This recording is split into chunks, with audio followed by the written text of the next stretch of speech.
और देखिए दोस्तों, जितने भी लोग नशा मुक्ति में आते हैं, जो भी लोग नशा मुक्त होने के लिए नशा मुक्ति केंद्र में जाते हैं, प्रॉब्लम ये होती है कि वो बड़ा विचलित हो जाते हैं, परेशान हो जाते हैं, दुखी हो जाते हैं। और जितने लोग भी नशा करके आते हैं, चूंकि उनको अपनी ज़िंदगी में पीछे बहुत नुकसान हो चुके होते हैं। मैं सच कह रहा हूँ, झूठ कह रहा हूँ ये बात, कि जब वो नशा मुक्ति में आते हैं तो उन्हें बड़े नुकसान हो चुके होते हैं। और जो उनका फ्यूचर है, अब चूंकि पीछे नुकसान हो गए और आगे का कोई पता कि होना क्या है, क्या होगा, मेरे उस नुकसान का क्या होगा, मेरे उस नुकसान का क्या होगा, मेरी नौकरी चली गई, मेरा बिजनेस ठप हो गया, या मेरे परिवार के संबंध खत्म हो गए, मेरी बीवी मुझे छोड़ गई, या मेरी शादी अभी नहीं हुई है, या मेरी ज़िंदगी का आगे होना क्या है।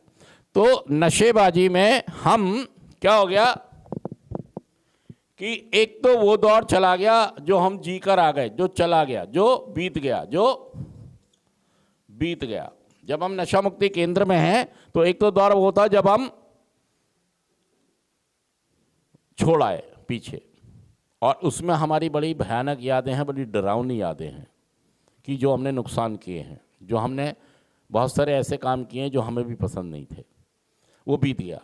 और एक नशा मुक्ति में हम ये सोचते हैं कि मेरा होगा क्या, क्या सोचते हैं, होगा क्या, होगा आगे क्या करूँगा, बहुत सारे हैं, आगे क्या होगा मेरी ज़िंदगी का। या ये भी सोच रहे हो सकता है ये सोच रहे हो कि यार मेरे घर वाले कब आएंगे, मैं यहाँ कितने दिन हूँ, मुझे क्यों भेजा गया। या बहुत सारा गुस्सा भी हो सकता है, विचलित भी हो सकते हैं लोग, या इस बात को स्वीकार ही ना करें कि मुझे यहाँ पर तुमने भेज दिया। तो ये दो चीज़ें हैं जो हमें यहाँ पर क्या करती हैं, 1 और 3, नंबर 1 और नंबर, और एक चीज और है, वो क्या है,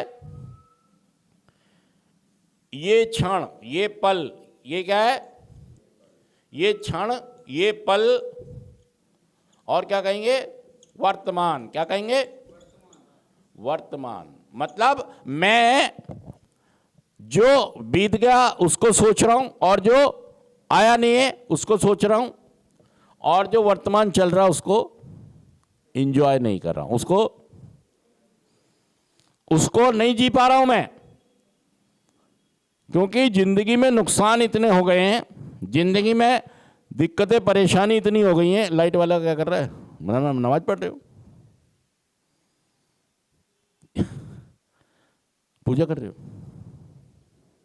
भाई साहब आप देखो।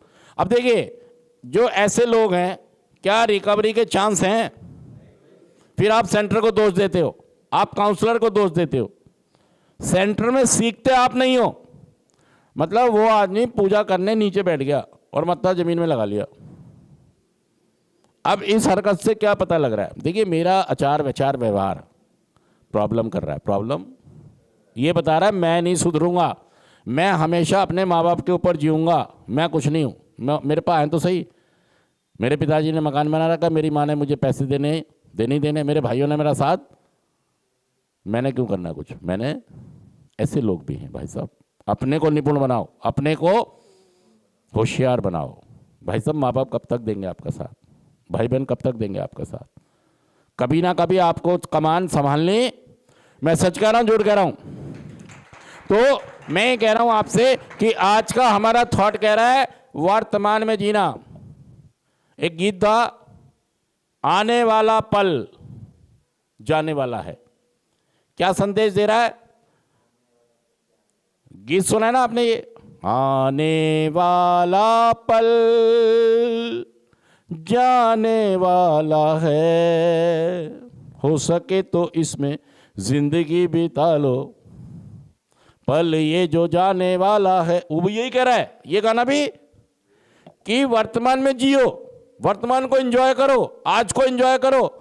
जो मैं सेंटर में आ भी गया हूं तो इसलिए सोचो कि यार मैंने कुछ कमियां रही मेरे अंदर कि मैं नशा छोड़ रहा था और पी रहा था, छोड़ रहा था, पी रहा था, छोड़ रहा था, पी रहा था, और घर वालों को समाधान रास्ता मुझे भी नहीं मिल रहा था। तो यहाँ पे अगर आप ज़्यादा क्यूरियोसिटी में आएंगे, ज़्यादा जिज्ञासा में जाएंगे, विचलित हो जाएंगे, परेशान हो जाएंगे, दुखी हो जाएंगे, और उसका प्रभाव क्या पड़ेगा कि दोस्तों आप सभी को मेरा नमस्कार। मैं अनुज जोरी आपके बीच। दोस्तों आज फिर हम बात करेंगे नशा मुक्ति की। दोस्तों लोग जो नशा करते हैं, नशा करते तो हैं और छोड़ते भी हैं। नशा पीते भी हैं और नशा छोड़ते भी हैं। छोड़ना पीना और समझ में नहीं आता है कि छोड़े या पिए।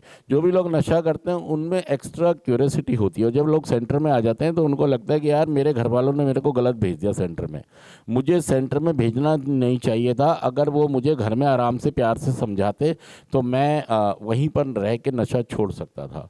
और दोस्तों दूसरी प्रॉब्लम ये होती है कि जब वो सेंटर में होते हैं तो बहुत सारी क्यूरियोसिटी उनको होती है। क्यूरियोसिटी समझ रहे हैं आप?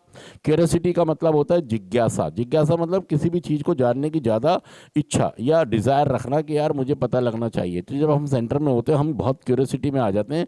विचलित कर देती है हमको क्यूरियोसिटी, और वो इसलिए कर देती है कि हमको सवालों के जवाब नहीं मिलते कि मुझे सेंटर में रहना कितने दिन है, मुझे सेंटर में रहना कितने दिन है, मुझे यहाँ पर भेजा क्यों गया, या अगर भेजा गया तो मेरे घर वाले मुझे कितने दिन में लेके जाएंगे। बहुत सारी क्यूरियोसिटी, जिज्ञासा उनके अंदर आती है, और जब उन सवालों के जवाब उनको नहीं मिलते हैं तो वो ज़्यादा विचलित हो जाता है, ज़्यादा बेचैन हो जाते हैं, ज़्यादा परेशान हो जाते हैं। तो वो सोचते हैं यार हमारे सवालों के जवाब मिलने चाहिए, क्योंकि मुझे यहाँ भेजा ही पहले गलत गया है। तो फिर वो इन सभी सवालों के जवाब जब नहीं मिलते तो बहुत ज़्यादा गुस्से में भी आ सकता है, विचलित भी हो सकता है। उसके व्यवहार में, उसके पैरों में, मतलब जैसे कोई सेशन में बैठा तो उसके पैर हिल रहे हैं या उसका दिमाग काम नहीं कर रहा है। तो बहुत सारी ऐसी चीज़ें हो सकती हैं जो आपको आगे बढ़ने में बाधा उत्पन्न कर सकती हैं। मैं सच कह रहा हूँ, मैं झूठ कह रहा हूँ कि सेशन में जब लोग बैठते हैं कि हम बेचैन हो जाते हैं, परेशान हो जाते हैं, और उसका फ़र्क ये होता है कि हम सेशन में सीख नहीं रहे होते हैं। वो क्यूरियोसिटी हमको सीखने नहीं देती है। उन सवालों के जवाब जो हमें नहीं मिल रहे हैं बेचैन करते हैं, तो वो हमें सीखने नहीं देते हैं। और फिर नुकसान हमारा होता है कि जब सेशन में हम बैठते हैं तो हम अच्छी मानसिकता के साथ नहीं बैठते, या शांत होकर सुकून के साथ नहीं बैठते, और उसका असर ये होता है कि फिर हमारी रिकवरी में आने के लिए हमें जो टिप्स, जो हमारी काउंसलिंग होती है, जो हमें मतलब उनकी मशवरे मिलते हैं, जो सलाहें मिलती हैं, जो मार्गदर्शन मिलता है, उसको लेने में हम बहुत ज़्यादा मतलब दिक्कत महसूस करते हैं, ले नहीं पाते हैं। और ले नहीं पाते हैं तो हम फिर रिकवरी में जल्दी से आ भी नहीं पाते हैं। तो अपना ध्यान सब यहाँ रखने के लिए अपनी सारी जो नेगेटिव फीलिंग हैं, जो सवालों के